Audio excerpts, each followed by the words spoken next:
Hello my dear students, welcome to your master chem channel. कैसे हैं प्यारे बच्चों? Very good. तो आज मैं Amla Shankar Yadav master chem channel की तरफ से क्लास 11th के बच्चों को वीडियो लेकर आया हूं। Classification of elements and periodicity in properties chapter से। जी हाँ, classification of elements and periodicity in properties chapter से वीडियो। प्यारे बच्चों, आज के वीडियो में हम विशेष तौर से आयनाइजेशन पोटेंशियल, जिसको आयनाइजेशन एनर्जी कहते हैं या आयनाइजेशन एंथैल्पी भी कहते हैं, तीन नामों से जाना जाता है। आयनाइजेशन पोटेंशियल या आयनाइजेशन एनर्जी या आयनाइजेशन एंथैल्पी। तो इस एंथैल्पी से किसी gaseous atom, isolated gaseous atom से जो इलेक्ट्रॉन निकाला जाता है, यह वही एंथैल्पी है प्यारे बच्चों। हालांकि आयनाइजेशन पोटेंशियल यानी आयनाइजेशन एंथैल्पी के बारे में मुझे कई वीडियो बनाने पड़ेंगे, लेकिन आज मेरा केवल आयनाइजेशन पोटेंशियल पर ही डिस्कशन होगा। इसके बाद हम डिस्कशन करेंगे ionization potential, variation in group, variation in period. तो ढेर सारी बातें हैं, फैक्टर्स अफेक्टिंग आयनाइजेशन पोटेंशियल। तो 2-4 वीडियो हमको आयनाइजेशन पोटेंशियल पर ही बनाना पड़ेगा प्यारे बच्चों, ताकि हमारे बच्चे अच्छे से समझ करके जो है पूरा बढ़िया सा इसका मार्क्स उठाएं और लाभ उठाएं। तो प्यारे बच्चों, चलते हैं पहले आयनाइजेशन पोटेंशियल का बहुत ही डिटेल में बेसिक कंसेप्ट, जो कि IIT JEE और नीट के बच्चे भी पढ़ते हैं। इसे 11th क्लास का तो है ही है। सोचिए कि 11th क्लास के बच्चों का सिलेबस कितना इम्पॉर्टेंट होता है IIT JEE और नीट के बच्चों के लिए, 12th क्लास के बच्चों के लिए कितना बेसिक कंसेप्ट, जबकि बहुत ज़्यादा कुछ है नहीं, केवल बेसिक आइडिया है। और यही बेसिक आइडिया टफ बन जाती है हायर क्लास के बच्चों को जो तैयारी करते हैं। तो हम 11th क्लास के बच्चों से कहना चाहूँगा कि आप प्यारे बच्चों अपने बेसिक कंसेप्ट को बनाए रखना, क्योंकि कल आप भी उसी तैयारी में जाओगे। तो चलते हैं। हाँ तो प्यारे बच्चों, ये क्लास 11th लेक्चर नंबर 22 है। लेक्चर नंबर 22 चैप्टर है classification of elements and periodicity in properties. तो प्यारे बच्चों, आयनाइजेशन एंथैल्पी, देखिए कई नाम मैंने लिख लिया है। आयनाइजेशन एंथैल्पी या फिर ROR आयनाइजेशन पोटेंशियल या फिर आयनाइजेशन एनर्जी कहते हैं। और इस एनर्जी से किसी गैसियस एटम्स के आउटर मोस्ट सेल से यानी वैलेंस सेल से इलेक्ट्रॉन को बाहर निकाल लिया जाता है, तो वह केटायन बन जाता है, यानी पॉजिटिव आयन बन जाता है। जितना इलेक्ट्रॉन निकलता है उतना प्लस चार्ज उस पर आ जाता है प्यारे बच्चों। तो पहले देखिए definition. The minimum amount of energy, the minimum amount of energy required to remove the most loosely bound electron from an isolated gaseous atom so as to convert into a gaseous cation is called its ionization enthalpy या IE, ionization enthalpy या ionization energy, या इसी को ionization potential IP या ionization energy IE कहते हैं प्यारे बच्चों। मतलब वह कम से कम एनर्जी जो आइसोलेटेड गैसियम, एक आइसोलेटेड गैसियस एटम से इलेक्ट्रॉन को निकालने के बाद इसको कैटायन में कन्वर्ट कर दिया जाए, that energy is known as ionization energy या आयनाइजेशन एंथैल्पी या आयनाइजेशन पोटेंशियल, है ना। तो अब इसका देखिए, it is represented by delta IH प्यारे बच्चों, डेल्टा IH है, इसे रिप्रेजेंटेड बाय डेल्टा IH। देखिए सिंबल है डेल्टा IH से रिप्रेजेंट करते हैं। डेल्टा IH आप देख लीजिए। Delta means change in enthalpy, I means ionization, क्योंकि इलेक्ट्रॉन निकालने के बाद वो आयन में बदल जाएगा ना, केटायन में बदल जाएगा। एंड दिस प्रोसेस में बी रिप्रेजेंटेड एज, प्रोसेस को एक सिंपल सा मेटल ले लिया M फॉर मेटल, है ना, क्योंकि मेटल ही इलेक्ट्रॉन डोनेट करते हैं ज़्यादातर। तो ये M फॉर मेटल, मान लीजिए कि यह गैसियस एटम में है, हमने एक सिंबल ले लिया है, एक किसी भी मेटल का M ले लिया है ना, और गैसियस एटम में है। अब इसमें डेल्टा आई एच यानी आयनाइजेशन एंथैल्पी प्लस हो रहा है, मतलब दिया जा रहा है, इंडोथर्मिक प्रोसेस है भाई, एनर्जी ली जा रही है। अब क्या होगा, एक इलेक्ट्रॉन निकल के बाहर आ गया प्यारे बच्चों।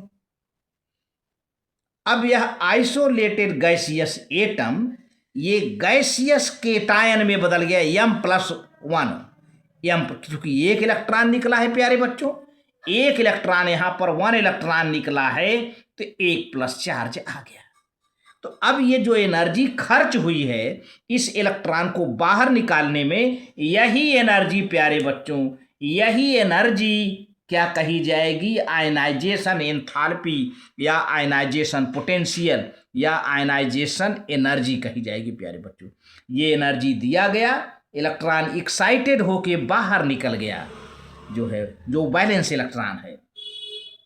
तो ये आप अच्छे तरह से ऐसे ही होता है। और आयनाइजेशन एंथैल्पी प्यारे बच्चों एंडोथर्मिक एंथैल्पी होती है, क्योंकि इलेक्ट्रॉन निकालना है तो सबसे पहले एटम को आयनाइजेशन एंथैल्पी देना पड़ता है। मिनिमम एनर्जी रिक्वायर्ड लिखा है ना, तो रिक्वायर्ड मतलब जरूरत पड़ेगी इलेक्ट्रॉन निकालने के लिए, तो एंडोथर्मिक ही प्रोसेस तो है। तो एनर्जी ली जाएगी और फिर इलेक्ट्रॉन निकल जाएगा। जितना इलेक्ट्रॉन निकलेगा, 1 इलेक्ट्रॉन निकला 1+ चार्ज, 2 इलेक्ट्रॉन निकलेगा 2+ चार्ज, 3 इलेक्ट्रॉन निकलेगा 3+ चार्ज, 4 इलेक्ट्रॉन निकलेगा 4+ चार्ज। प्यारे बच्चों मैक्सिमम इतना तक होता है।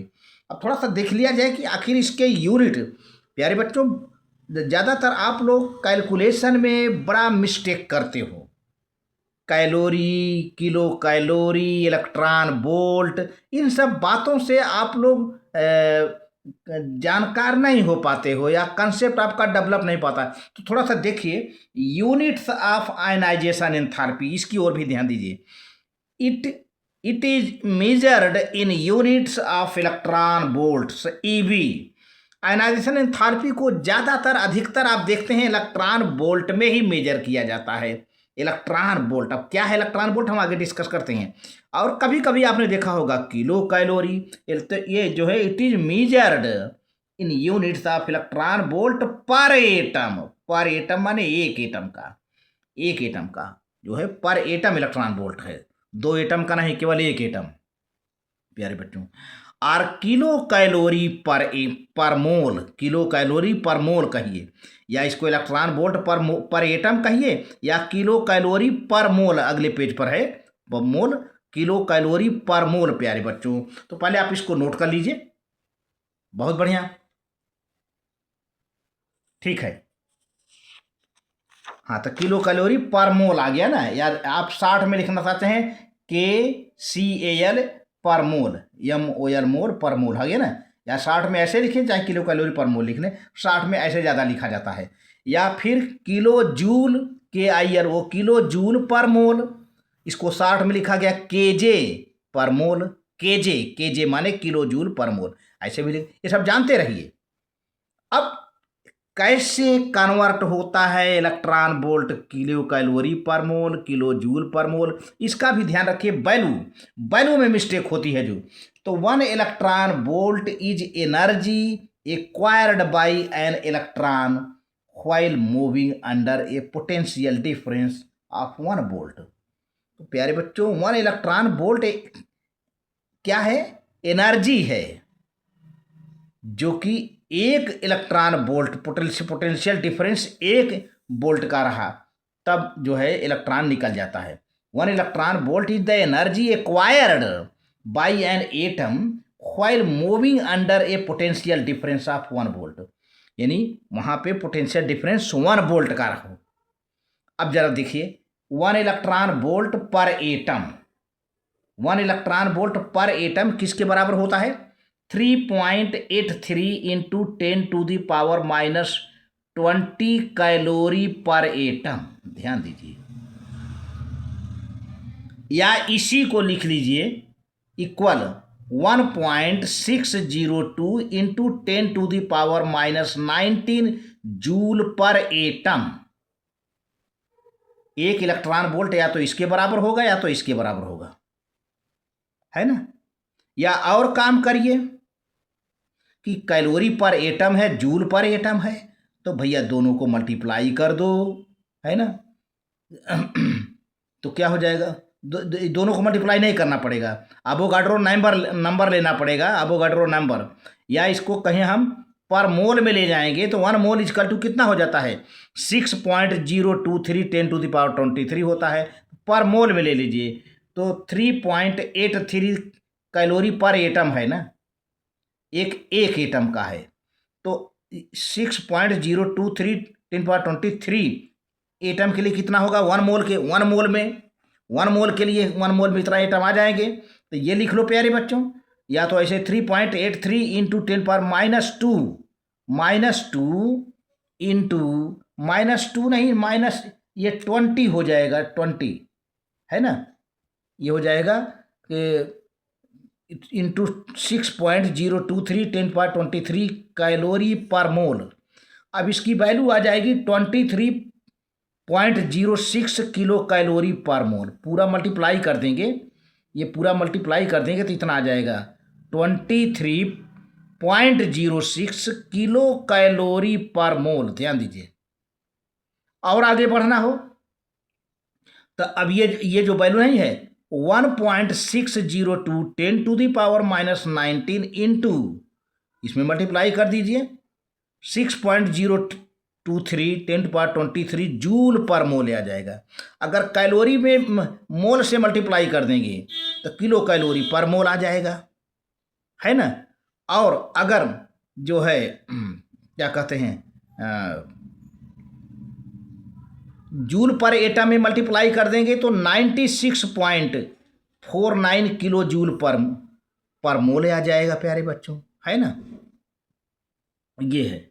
अब कुल मिला के आपका जो भी वैल्यू आया है ये बॉक्स का वैल्यू लिखिए। आप उसको आप लिखा ना हो तो लिख लीजिए, नहीं छोड़ दीजिए। सबका शार्ट में लिखा गया है 1 इलेक्ट्रॉन वोल्ट। आपको इसे याद करना है 1 EV 1 electron volt per atom equal to 23.06 kilo calorie per mole या फिर 96.49 किलो जूल पर मोल। ये आप वैल्यू याद किए रहिए, निश्चित रूप से ये वैल्यू प्यारे बच्चों याद करिए, है ना। For example when hydrogen gas under low pressure, example लेते हैं, मान लीजिए कि कोई ये लो प्रेशर में कम प्रेशर में हाइड्रोजन गैस डिस्चार्ज ट्यूब में ली जाती है। For example when hydrogen gas है, हाइड्रोजन तो एटम है लेकिन किस फॉर्म में है, गैसियस सिस्टम में। समझते चलिए, हाइड्रोजन गैस तो है ही है लेकिन वह एक गैसियस फॉर्म में डिस्चार्ज ट्यूब में ली गई है। For example when hydrogen gas under low pressure is taken in discharge tube the sudden very large increase in the current flow occurs. तो एकाएक देखा जाता है कि काफ़ी मात्रा में करंट फ्लो होना शुरू कर देता है। करंट का फ्लो, करंट का चलना बहना शुरू हो जाता है। फेन द वोल्टेज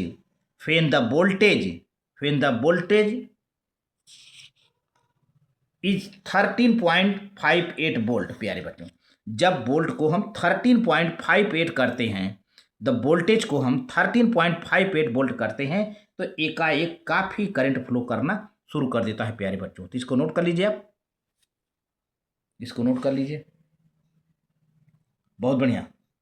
हाँ, तो when the voltage is 13.5 volt, तो ऐसा देखा गया। तो अब आप समझिए कि 13.58 पर करंट फ्लो करना शुरू कर देता है। 13.58 आखिर है क्या? The ionization potential of hydrogen is 13.58 electron volt. समझ लीजिए, इसी वोल्ट पर एकाएक करंट फ्लो करना शुरू कर दिया था। और यही पोटेंशियल क्या है प्यारे? अच्छा, करंट कब फ्लो करता है? जब इलेक्ट्रॉन निकलता है। अच्छा, करंट का डायरेक्शन इलेक्ट्रॉन के डायरेक्शन के अपोजिट होता है। तो आप समझ लो कि जब करंट फ्लो करना शुरू कर दिया होगा तो उस वक्त क्या निकल गया होगा? इलेक्ट्रॉन। अब इलेक्ट्रॉन क्यों निकला होगा? ये पोटेंशियल लेकर के 13.58 पोटेंशियल लेकर इलेक्ट्रॉन निकला होगा तो करंट बहना शुरू कर दिया होगा, है ना। तो this 13.58 volt is the ionization potential of hydrogen and that is measured in electron volt, 13.58 electron volt is the ionization enthalpy of the hydrogen. Therefore, ionization enthalpy of hydrogen atom is 13.58 electron volt कहिए तो, और वैसे कहेंगे तो क्या कहेंगे 13.58 into 96.49 equal to 1310.334 kilo joule per mole में आ जाएगा। इतने से मल्टीप्लाई कर देंगे तो प्यारे बच्चों आज के वीडियो में बस इतना ही। Very good, thank you.